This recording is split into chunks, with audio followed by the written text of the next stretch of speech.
deep connections. But I think that's the role of criticism, to connect the different aspects of your life and career, and not for the filmmaker. So I cannot answer, unfortunately.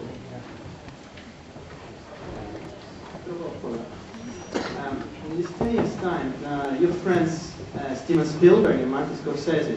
Scorsese won an Oscar, and Spielberg makes 2 movies per year.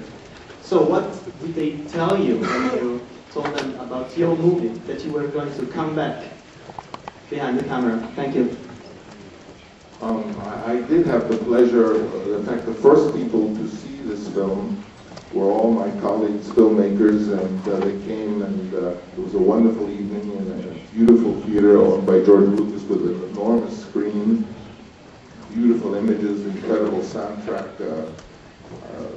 They were very kind to all come, and I think deep down in the heart of all film directors today, be they be, you know, at the pinnacle of their career, as some you mentioned or not, that deep down we were all inspired by the personal films of the world at the time we began, and they all want to make projects that are, you know, not necessarily only commercial or only entertainment, but that contribute to the literature of film.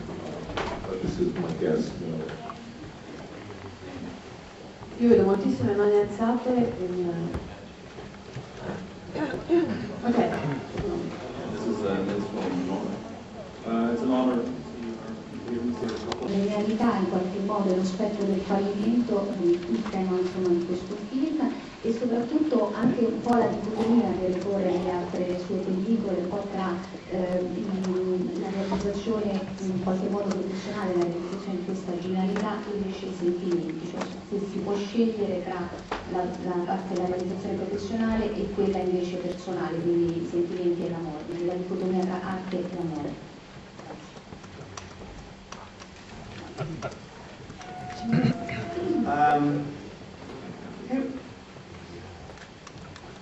It wasn't so much at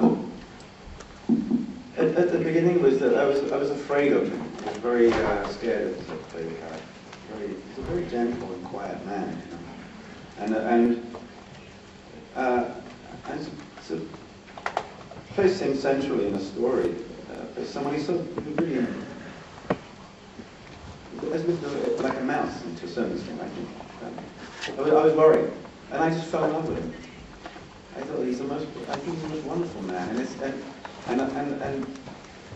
in a sense he ruins it almost the second time around in his life.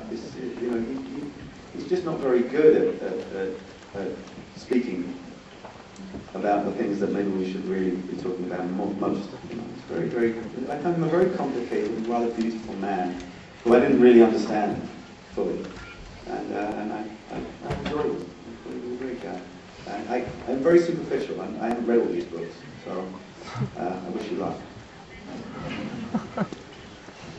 Like Iliade, he was a bookish man. Iliade was shy, kind of a cavalier with a nice sense of humor, who was on a quest for knowledge. He spoke many languages, and he is the father of what we call comparative literature, comparative religion.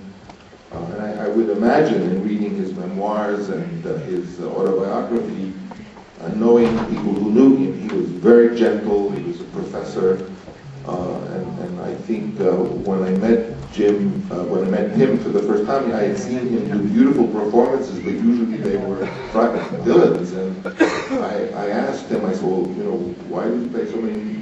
How can you do that so well? And he says, well, I'm not really big, so I had to be really scary to keep away all those people who would bother me.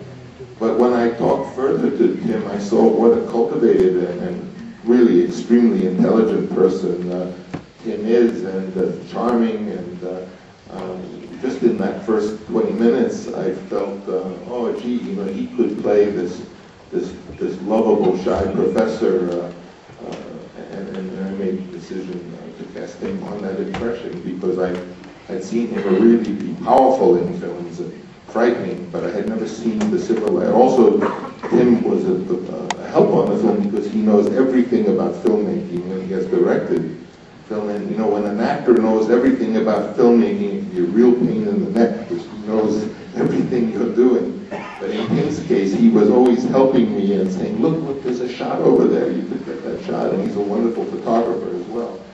So it was a very helpful choice. As for the second part of the question, it's very difficult to speak in a few words.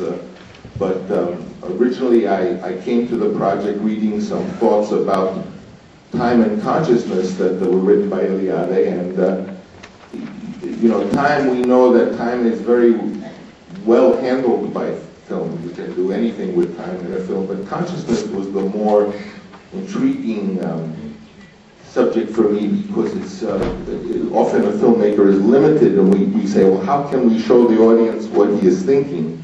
And there are just a few ways, but they're sort of primitive, like, you know, having the voice spoken. And I was very interested in that, and then I was excited to learn that, for myself that time is really only a concept because of our consciousness, and that time is consciousness, and it was my desire to learn more about human consciousness that I made the film. And I've said before that making a film for me is like asking a question, and when it's all over and you finish the film, that's the answer. And for me, the answer was the key to consciousness was language, and that even when I thought in my own regard, when I was little, they called me Francie. And I thought, when did Francie first exist? And it was when I was about 4 years old, and that was when I had a little bit of language. So that was what I learned from this film. Televisione spagnola, Spanish television. Good morning, buongiorno. I'm Jeremy Mann from Caletaria, Spain. I have a question for Mr. Pola. In case you could be down again as your character, will you film Apocalyptic Now again? No, stop it. One of the great things about being young, and one of the great advantages of being young as a filmmaker, is the idea of ignorance, because you are indeed ignorant. And to make Apocalypse again, I would have to be ignorant, so I would have to be young. I have a second question. Second question, please.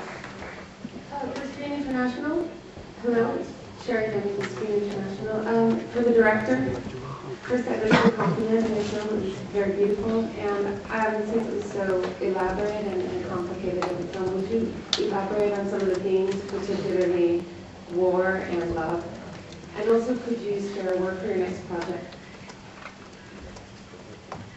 Well, I don't know how to elaborate. I like to think that this film, Youth Without Youth, Un'altra Giovinezza, is really a fable, a story like a Twilight Zone or a Borges story, those of you who know the great Argentine poet, writer. And you can enjoy it just as when I read the story, I just couldn't believe each page, so many interesting things happening to this man. And I just enjoyed it. And I knew there was more to understand. And fortunately, with a story, you can go and read it again or look at the pages. But I wanted to make a film that you could see and totally understand the story. And then later ruminate about what some of the philosophy was. I didn't want to make a film that was inaccessible. I wanted to make a film that was beautifully photographed, that had incredible music, fantastic acting, and you could just enjoy it for that. But later, if you wanted to see it again, you could, and you would get more out of it because you no longer had to worry about, my God, what is this crazy thing happening now? This happened, then that happened. And I like to make films that can be seen more than once, and I have been lucky that some of the films I made 30 years ago, people still see them. So I suggest to the distributor that you should, with every ticket, you should give them the option they can come and see it again for free. Because they will get more out of it the second time, and the third time, and the fourth time, just as I do from certain literature, and certainly from Mircea Eliade.